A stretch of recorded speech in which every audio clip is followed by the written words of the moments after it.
Nakasegundo día del familia de señora Helen está aquí enfrente del Barangay Hall del Camino Nuevo y expresarle el dificultad a mediante el día y la situación.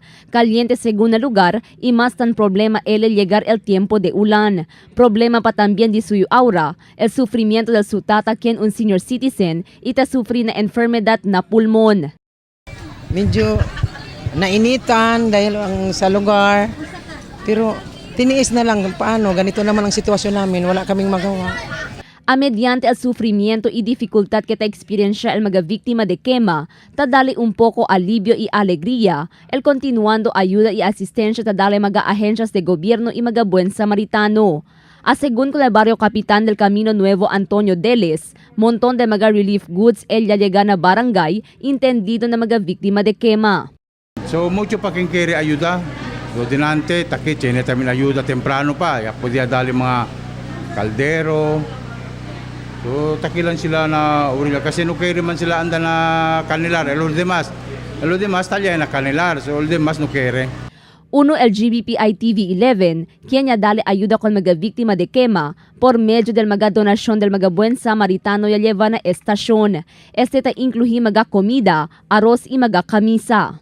Ya llega también al lugar personalmente el alcalde del ciudad, Ben Climaco Salazar, quien ya dale también mga comida. Actualmente ta pensa plano y mejoramiento al gobierno local, kilaya negosya con el dueño del lote donde ya ocurrí el quema.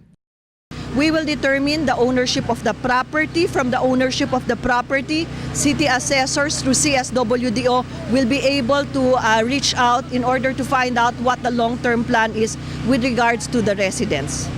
Visible también el jefe del City Health Office, Dr. Rodelin Agbulos, para asegurar el salud de mga bata y de edad. Ya llega también el Departamento de Salud o DOH-9, quien ya distribuye también mga container de agua, mga hygiene kits y otros pa. Dadali kami jerry cans,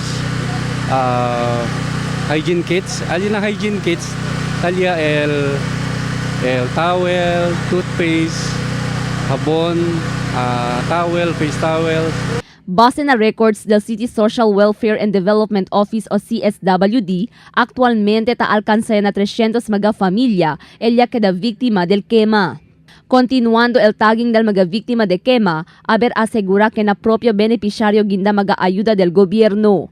Según con el District Fire Marshal del BFP Fire Chief Inspector Clincha, continuando la investigación del bombero para saber el causa del quema.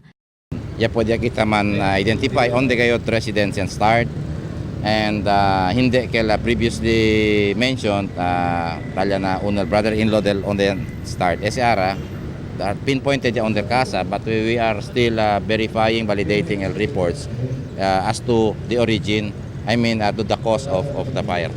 Según el BFP, el quema na Camino Nuevo amo ya la 14 quema ya ocurrí adentro lang este mes de Disyembre. Crystal Almonía, Dateline Zamboanga.